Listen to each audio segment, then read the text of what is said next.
the incredible Tom Ellis.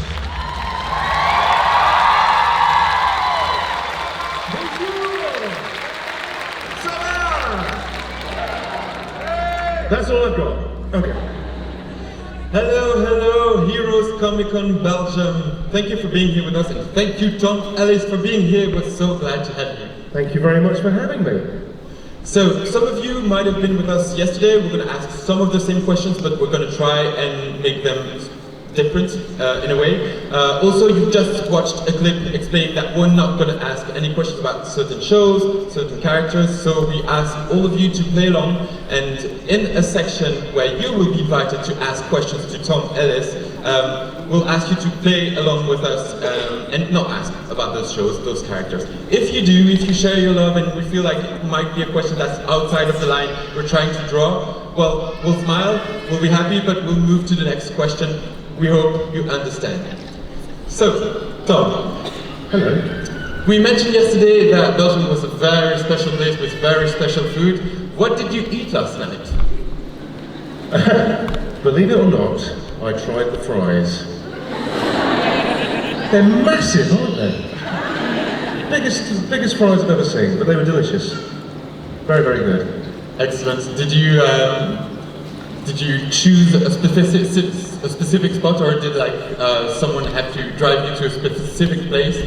Well, I was a bit tired last night, I'm not going to lie. So we just we walked around the corner from our hotel and found a little bistro. But it had the fries, so it ticked all the boxes. And yeah, that was it really. It was very pleasant. And did you have some beer as well? I mean, of course.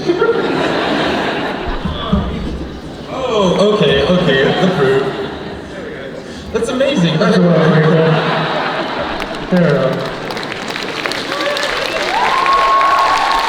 Thank you. Oh, what are the chances? Okay. Well, obviously you're a natural here. Being here is also being in an environment surrounded by fans, people who really feel the love for people, artists, shows. Were you ever a fanboy of something or someone, something that might push you to, push your love to dress up as something or have posters in your walls? So, some people know this about me, but I'm a huge sports nerd. I absolutely love sport. So that was what I would fanboy over. Football teams, football players, rugby, cricket, all of it. I just, I'm quite good at meeting other actors and famous people, but when I meet sports stars, I kind of lose my shit. you get starstruck. I'll tell you a funny story actually. I was in LAX airport with my children, and we were getting a flight back to London, and all of a sudden I saw David Beckham, and he was with Thierry Henry, right? And I started to just go weak at the knees. And then I saw them walking, and I thought, oh my God, we're on their flight. We're on their flight. Come on, kids, come on. And I'm like walking, racing through the airport, trying to not look like I was stalking them, but like just a bit behind them. And they got on the flight. I was like, they're on our flight, and I put my boarding ticket down, and they went, sir, this is not your flight. My flight was half an hour later on a different airline. I just, whatever. But yeah, that's where I lose myself with people like that, for sure. I saw Messi the other week. How was it? Did you get to talk to him? I didn't get to talk to him, but I was at a game in Los Angeles, and I basically, a friend of mine had a box there, and the seats for the box were on the touchline. So, and they looked like the substitute seats. So, yeah, I mean, he was literally, as close to me as you are, but he's about a third of your size. Still impressive. Tiny. He's so small, but brilliant. Anyway. And being in the US, do you get to enjoy sports as much as being in Europe? I do. I mean, I get up religiously every Saturday morning to watch the Premier League. I get up at like 6 a.m. to watch my teams. And yeah, I mean, I follow that, and I also follow some American sports. I'm quite into the NFL. I've been to a few baseball games, and the basketball as well. But yeah. There's nothing quite the same as going to an English football game, though. No. So we know about Tom Ellis, the fanboy. Talk about fans. Well, a relationship that is new in this line of work is the one we have through social media. I wonder if you can talk to us about your relationship to that medium. You mentioned yesterday that you're from Gen X. That was a giveaway, wasn't it? Yeah. Can you tell us about, like, part of the fun, part of the work, how you deal with that? I mean, I was talking about this yesterday. It's an interesting one. I understand why social media is such a powerful thing, but I think it's both positive and negative. It can be both. Obviously, in a certain show that we're not talking about today, but that I was in once, I reaped the benefits of positivity of social media. When it was announced that we would no longer be making the show, quite a few million people around the world had other ideas, and they were very vocal about that on social media, and it was absolutely incredible, and it is the reason that we, moved on to a different place and made many more episodes of it. So that was, fantastic. I also feel like it's a place where anonymity for people can also, it can encourage bad behaviour in people because they can get away with it. So if you're faceless on a social media thing, you can say whatever you like to people and not take responsibility for those comments. And people can write very hurtful things on those mediums. And I don't like that, it's horrible and uncalled for, and cowardly, I would suggest. It's a funny old thing, social media. If you gave me a choice of a life with or without social media, I think I would quite honestly say I'd prefer it without. But I also feel like that about mobile phones. Gen X to the max. Oh, Gen X to the max, exactly. Because I miss that. I miss that kind of being at peace with myself and my own thoughts, and not feeling like you're constantly under a microscope, or anything you could say, is taken out of context, or and then you're judged heavily by people that don't know you. I think it's both good and bad, but I'm not going to get rid of it. Yeah. Obviously, you have 9 million followers, you wouldn't go on brand is difficult. Not at all. And also, when you are in a place where you're promoting work, for example, it's fantastic. When I first started out in this industry years ago now, you used to get fan mail. And you don't get fan mail anymore, you just get messages from people. And it's in that regard, it's much easier to be in direct contact with your fans, and not feel like you've got a big pile of letters that you have to reply to. It can be much more instantaneous. So that is quite good for someone like me, who's lazy. You weren't taking the time to answer back in the days? I started with really good intentions, but then the more popular you become, the more you get, and it becomes too overwhelming, and you can't. I just didn't have enough hours in the day to do it. So, and then you feel bad because you haven't responded to people that have been really lovely to you. So, it's good for that. Also thinking about something you said yesterday, you mentioned that one of your favorite films was Sister Act 2. Absolutely, back in the habit. Don't forget that bit. Yes, which has a few musical numbers, which is something you've done in your work. How do you approach singing on a set? Is it something that you feel very comfortable with, or not at all? It's weird, actually. I grew up with music. My mum was a music teacher, and my dad was a pastor, ironically. And so, music was a big part of my life, and singing in choirs and playing in orchestras and things like that. But then when I went to drama school in the UK, there was a very distinct difference between you're either going to be a dramatic actor or you're going to be a musical theatre actor. And once you've made that distinction, there's no going back. And so I didn't sing, basically. I was doing dramatic acting, and music wasn't really part of that. And then there was other people there that were incredibly gifted musicians and singers, and I felt like I was nowhere near as good as these people, so I don't deserve to be singing things. And it was purely by chance, really, on the shows we're not talking about, that we were out with 2 showrunners for a social night out very early on in the series, and we went to karaoke.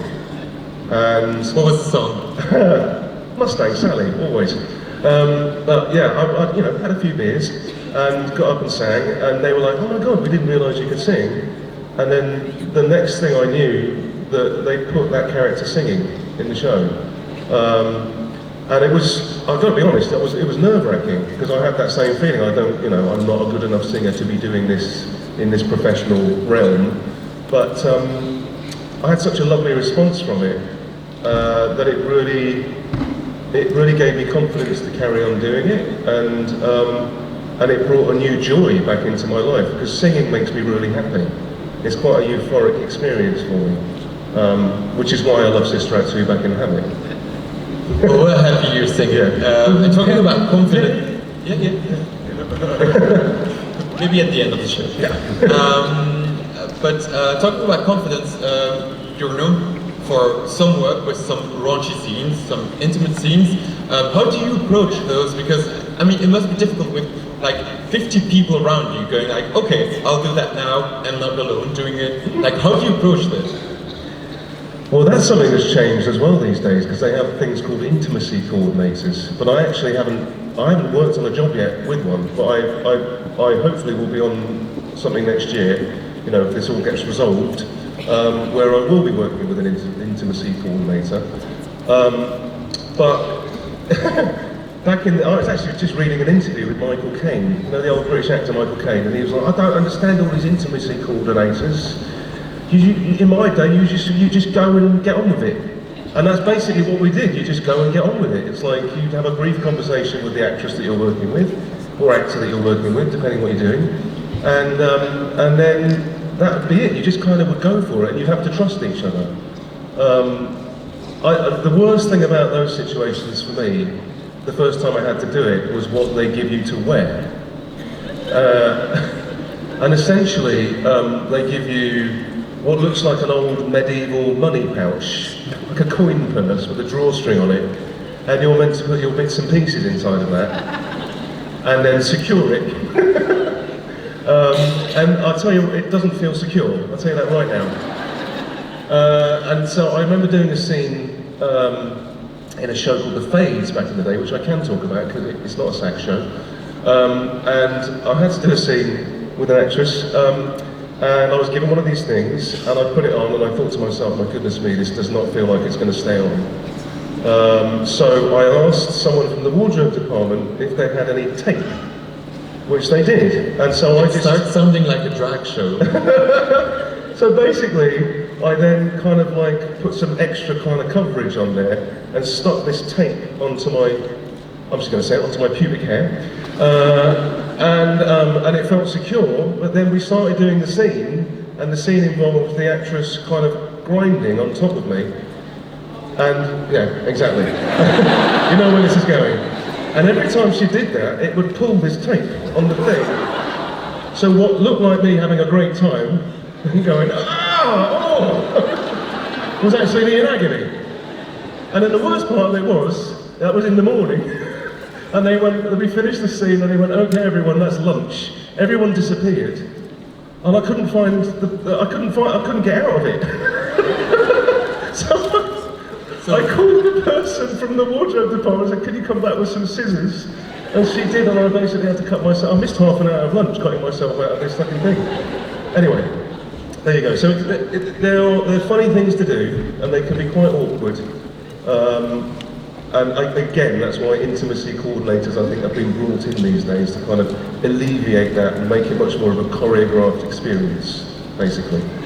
Do you still feel nervous about working with one, or do you feel maybe like you're going to lose part of your creativity? Well, using an intimacy coordinator. Well, that's a debate that lots of people have actually. I think that if you have a good one, then they will take into view your character and your performance, and something that's truthful to the character. And it's not just about you can't do this, you can't do that, you can't do this. But it is about setting boundaries, and it's about working in a safe space. And of course, I'm definitely all for that. I don't want I don't want to make anyone feel uncomfortable, you know, it's already an uncomfortable enough experience. So, you know, I get, certainly these days, why we have them, but you know, it's always a weird experience doing those type of scenes. And I don't know, I can't speak for anybody else, but I tell you, I've never gotten any pleasure out of doing those scenes. It's quite the opposite, to be honest. There's a scene with Charlotte Gainsbourg in My Wife is an Actress where she explains that with bad breath, generally coming with coffee, yeah, those scenes aren't amazing at all. No. And people don't get it. Do you have to explain that a lot? You do. I think people assume that, like, there's, you know, it's titillating for you or something. But for me, it's not. You know, it is in real life. But when you're, you know, pretending to do it and you're kind of aware of someone else, you know, and the awkwardness, and then you've got, you know, you've got a guy with a boom mic standing like this over you, and just scratching his backside. And it's just, you know, it's a strange experience, and it's not what I think people would assume it to be in that sense. Going back to other parts of your craft. Other parts? Yes. Yeah. Thank you. Freud must be winking somewhere. You've portrayed many characters that are taken from literature, the famous characters, or let's say popular ones. Do you have other ones in mind that you might want to have a try at? Yesterday we mentioned what you could do with Tintin or the Smurfs, but well, we're in Belgium after all. Are there characters that you're thinking of, like, I could take a shot at that? Oh, I don't know actually. That's a good question. I'll tell you, it's a good question because I don't know the answer. I don't know. Is there anyone that I'd like to reinvent? Or real life characters? Real life characters? Well, apparently you can do a Michael Caine impression. Would you do Well, a that Michael was a Caine terrible Michael Caine impression. You're only supposed to blow the bloody doors off. Oh, I don't know. I mean, it would be fun to play, you know, someone like, I talked about Peter Cook yesterday, right? And to do something like, something about him would be great fun. Something about maybe like Oscar Wilde or Noel Coward, two characters I've been fascinated by for years. It would be really fun to play, you know, someone like that, for sure. Great, we will watch out for it. Okay. I feel like we should talk about the strike a little bit. Yep. How has it been? I mean, we've seen you on social media at the picket line. Can you describe why you went there and how it felt being there at the picket line?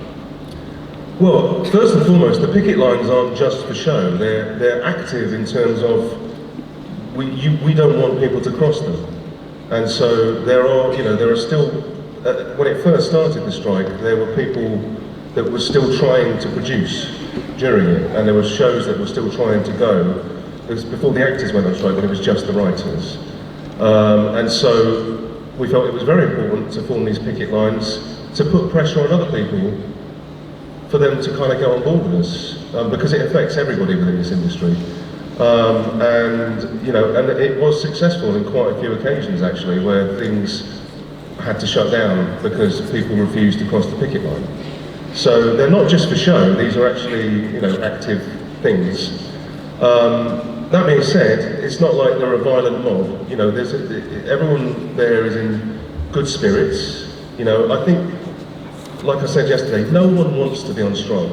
You know, striking is a last resort, and unfortunately, it's got to that point. And it's got to that point because change has to happen. People talk about it being an existential moment, and it really is. You know, it is a point at which everyone has gone, hold on, you're suffering from this, and you're suffering from that, we're all suffering from the same, suffering is the wrong word, but like we're all experiencing the same thing, and we have to do something about it. And if we don't do something about it, then it's just going to get worse and worse and worse, and we'll be taken advantage of more and more and more.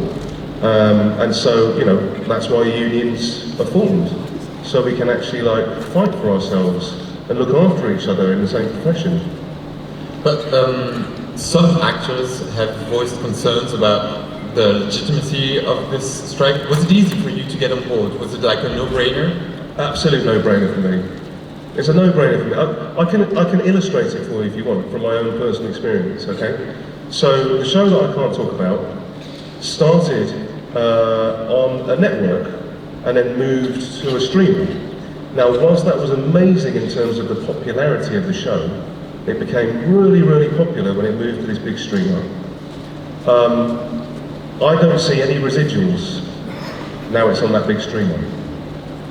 Or, I don't say any residuals. The residuals I see are a tiny, tiny, tiny, tiny fraction of what they would have been had it not moved to the streamer and stayed on the network.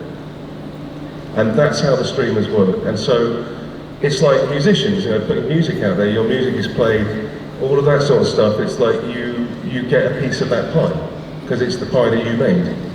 And we're not getting, I'm getting like, not even the scraps of the pie. It's like, and that's, that's my story. There's thousands of other stories like that. And I think for people that work creatively like that, it's a really competitive industry to be in. So when you do have success, it's only fair that you have a share of the spoils. And it used to be configured in a way where that happened, and then streaming came along, and they used different language in contracts, and they had loopholes that they would move through and stuff like that, and it hasn't moved with the times. And so this is happening now, not just for actors and not just for writers, for everybody across the board. It has to happen because it's not fair. It's just as simple as that. It's not fair. And well, in your answer, it's clear that times are changing. I mean, the digital age is bringing a lot of opportunities, but also a lot of questions. How has work changed now for you? Is it very different, or do you still approach roles the same way, or do you have to ask yourself other questions now that, the industry has changed and our way of watching your work has changed? I mean, nothing's changed for me in terms of like how I go about my business. I still want to be creative and make things, but the reality is it's also my job, and it's also my industry, and it's my work. And so I have to think about it from that point of view, from a financial point of view. And so I think a lot more about, the focus is much more on that these days than I used to just feel lucky to be an actor. And I left drama school going, I can't believe I'm getting paid to do this thing that I love. But I've been doing it for 25 years now, and it is my job. And I have to support my family, and I want to provide for my children just like everybody else wants to. And so I have to take that side of it seriously. And most actors will tell you they're terrible with money and that side of things. But it's really important that we acknowledge that it's our job. It's not just a hobby, So I think, I do think more in that way than I used to. And I don't take any joy in thinking that way, because I really, really do enjoy my job. And that's the main reason I do it. And you just mentioned drama school. We're going to move to the questions with the audience very soon, but yesterday you mentioned that you started acting kind of on the whims because you knew that the theatre class in your college was mainly composed of girls, and that it was a great opportunity to meet them. Absolutely. I basically got into acting because I was a horny teenager. Yeah. Who doesn't? But when did that sparkle transform into something that might be serious, that you might want to dedicate years and maybe your life to? How did that happen? So it kind of, once I had the initial experience, I was talking yesterday about, I was stuck I was doing my A-levels, which is like your last 2 years of school in the UK. And you really sort of start to distill down what you want to do before you go to university. And so you have 3 subjects, at least 3 subjects. And one of them I wasn't enjoying, and I dropped it, and I didn't know what to do. And my old English teacher came to me and said, I'm running a theatre studies class, got 12 girls, 1 boy, would you like to join? Yes, please. But from that moment, that following year, I had the classes of theatre study, but they also were doing a school play outside of that. And I got cast in the lead role in the school play. I'd never done a school play before. And I was doing it with a girl who had like always been an actor at school. You know, she was known for being someone who did drama all the way through school. And she said to me, do you want, she was going to audition for this thing called the National Youth Theatre, which is basically like a summer programme run in London. And you audition to do it, and you go down and you spend 3 weeks doing a course, and like going in every day and working with a group of like 25 people around about the same age. And you know, through the process of doing the school play, auditioning for that and getting into that, and then doing the course, I started to meet so many like-minded people, and so many people that I would like, you know, just really enjoyed being around. And they had already decided that they were going to go to drama school, or at least try and go to drama school. And that was really what sealed the deal for me. I was like, this is what I want to do. And my parents were a bit nervous about that, because most people tell you if you go into acting, get used to being a waiter, basically. And I'm so thankful that my theatre studies teacher, Claire, and an old friend of mine's mum, who was an actress, both called my mum and dad and said, you have to let Tom audition for drama school. We really think he's got a chance. So they did, they let me, and I got in. And it was seamless. It was that whole year of like 17, 18, leave school, go to drama school, and it was seamless after that. And I feel really, you know, lucky that happened to me. But did you work as a waiter to go through drama school or not? Oh, I had so many jobs. I worked in Tesco's, yeah. I worked in Tesco's when the uniform had these grey trousers that were made out of the coarsest material I've ever known. It was like sandpaper. I've still got bear patches on my legs. It used to just rip the hair out at the end of every shift. And I worked in pubs and restaurants and all sorts. I've done it all, yeah. Building sites. We're going to move to the questions within the audience. This is the way it's going to happen. There's volunteers in the room. They have mics in their hands. So please raise your hand if you want to ask a question to Tom Ellis. And someone will show up to you with the mic. Please bear in mind that we're not talking about certain shows, certain characters. If we feel like the question might be out of line, we'll move to the next one, and we hope you understand. I see someone with the mic just in front of us, over there. Please ask your question, and speak loudly, please. Okay, so first, hello. I want you to know that I'm really... A bit louder, just a bit louder. Okay, I want you to know that I really love your work, and I'm really nervous, so I'm sorry for my English. And I had a question about the physical transformation that you had. Like, how did you feel about it, and were there some moment like when you felt that you couldn't, like that you made no progress? Like, was there a moment when you felt like you were not progressing and like it was frustrating or anything like this? In my work?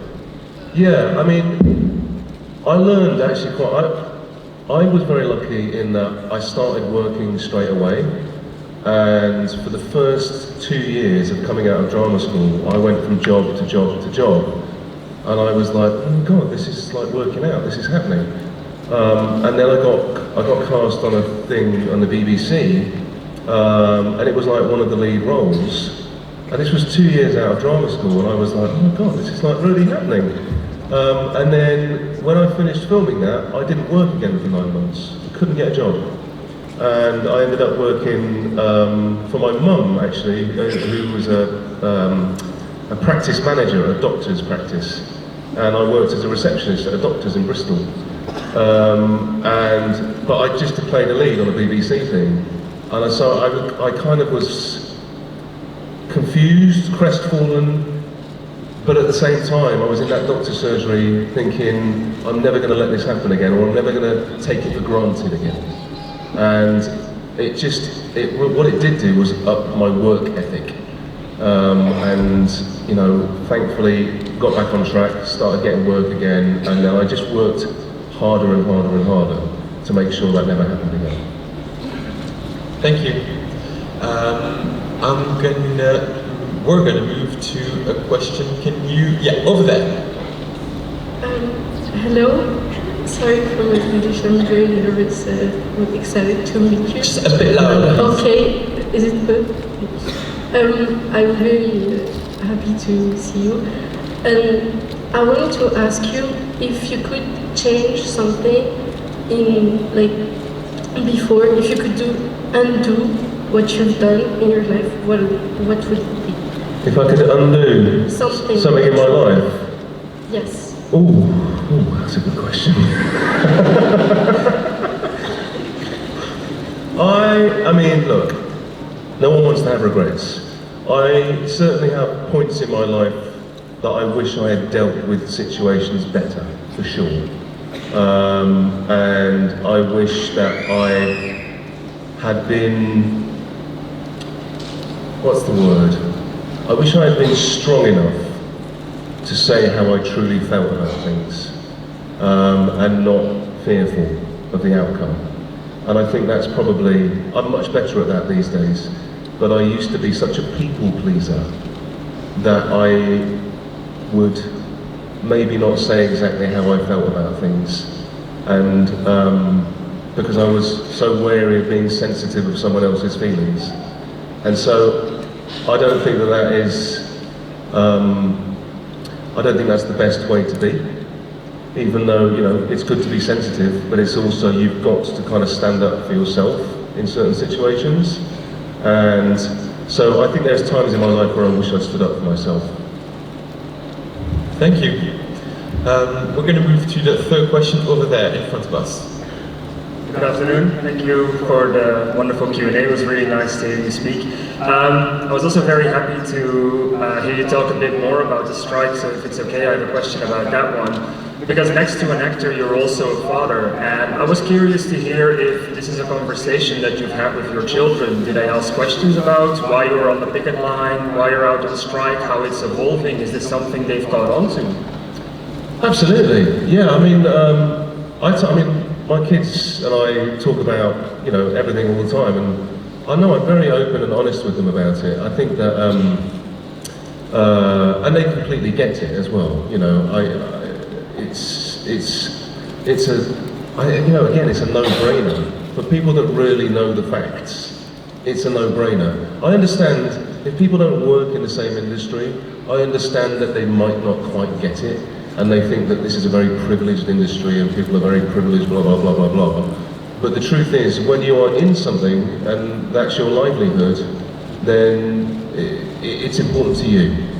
And it's important to the other people that share that industry with you. Sometimes it feels like it's maybe a bit tone deaf when there's people like nurses striking, you know, and people that really save lives. But I think it's important that every industry stands up for itself and gets what's right and fair for them, because everyone hopefully works hard, and you know, we don't all do the same thing, but I think we should all stand up for each other, that's for sure. Absolutely. I have a question. Excuse me, Tom, I've got a question. I'd like to take a question right now. Hi. Tom, I was just wondering. I was just wondering. Oh, God.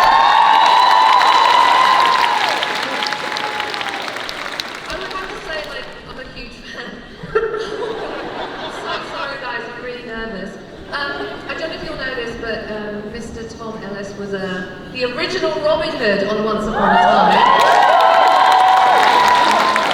I was just wondering, it's my question and I've got to go, but I was just wondering, do you wish you'd always been Robin Hood and got to come back? I don't think I'm allowed to talk about that. That's a yes. That's a yes. Well, we would have loved to have had you. We love Sean, but we loved you on the show. And I just want to say I'm such a big fan of your work, and I hope I can get a selfie later in the green room. You're so funny. Love you. Bye. Love you.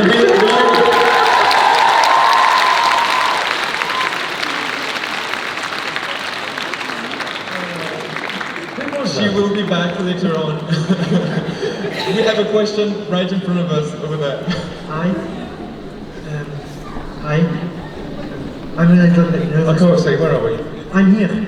Oh, I have a question about a show about 10 years ago about the Middle East. you were on a horse. I don't know if you did you already ride a horse or did you did it that way? Okay, so you're talking about Merlin, right? Yeah. Again? I didn't want to. Not a sack show, so I can talk about that. Yep. Yeah, I was on a horse. The horse was called Mr. P. Ironically, because he did love to pee. And that was my second time riding in something. I've got to tell you, the first job I ever got, right, was a thing called Nicholas Nickleby for ITV in the UK. And I'd auditioned a few times for things at this point and not got anywhere. And this was the first time I went to meet the director, and we had a really positive chat. And I was thinking in my head, oh, this is going really well. And he said to me, can you come back next week? We're going to do some workshop auditions, and I want you to come back in and read for the part. And I was like, absolutely. So I went back and did these workshop auditions. And what I realised was I was the only person there auditioning for that part on the day. So I kept thinking to myself, I might get this. Like this might happen. And it was all going brilliantly. And then the director was like walking around and talking to people. And it's in the script. My character in the script rode a horse. And the director was talking, and he just came up to me and went, you can ride, can't you? And I went, yeah, of course. But at this point, the only thing I'd ridden was a donkey on Western Supermare Beach. And I learned we rode that into a wall. So I basically lied, and then I got the job, which was amazing. And then I basically had to take, out of my own pocket, I took a crash course, literally, of horse riding for a week in Glasgow, because I was still at drama school at the time. And the guy at the horse stables, he was like, I was doing all right. He said, you'll be fine. And he said, don't worry, in film and TV, the horses that they use, this is what they do. So basically, you just sit and they'll do all the work for you. And I was like, oh great, I was so relieved. I turned up to set on this thing, on Nicholas Nickleby, and they're doing it on the cheap. And what they'd done was they hired this massive horse from a farm stables down the road from where we were shooting, right? And he was called Henry. He was about 19 hands, and I was like, I was really nervous, right, really nervous. And basically, we get down to set, and the handler that brought him on the day took him down to set, and I was like walking along, and I was thinking, God, this is going to be fine, it's going to be fine.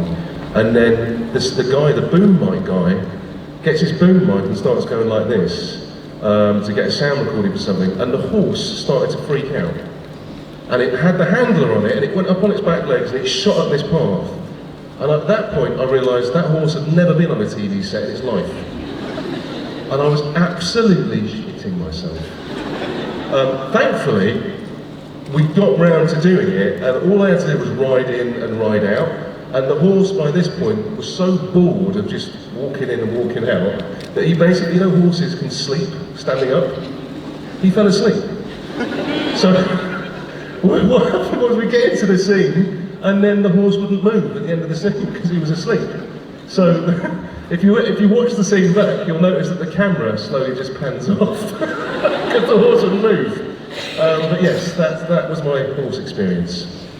Bit of a drama king. Yeah. We still have time for 2 or 3 questions. We have one just here, I think. Yes, second row. Hi. Hi. I forgot all my questions because I'm so nervous. Don't be nervous, I don't bite. Take your time. I just want to say that I'm truly happy to see you in person. I'm a huge fan. I think you're a really great actor and you have an amazing singing voice. And I was wondering if you want and if you'd like, would you sing a song for us?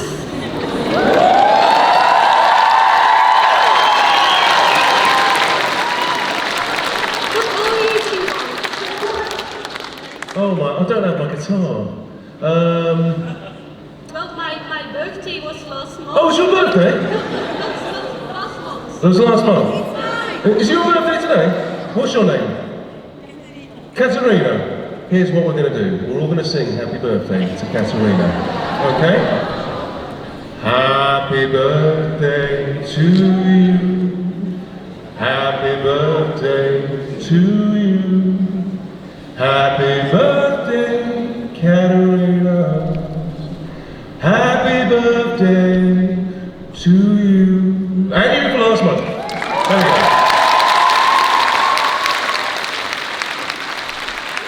We still have time for one last question, and I'm trying to find where that person is. The mic has been given, I think. It's over there, right in front of us. I'm here.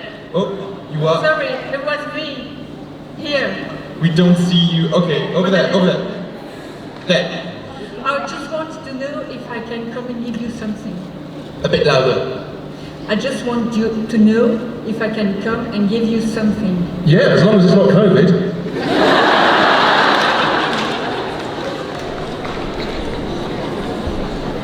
Oh, bloody hell, yes, yes, please.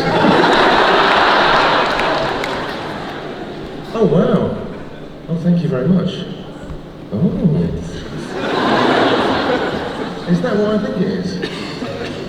Is that okay, nice. Thank you very much, I enjoyed that. Okay. Well, thank you, and thank you, Tom Ellis, for being here with us. We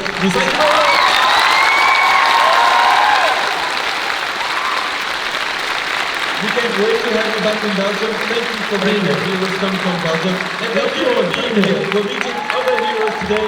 We'll see you in a few minutes.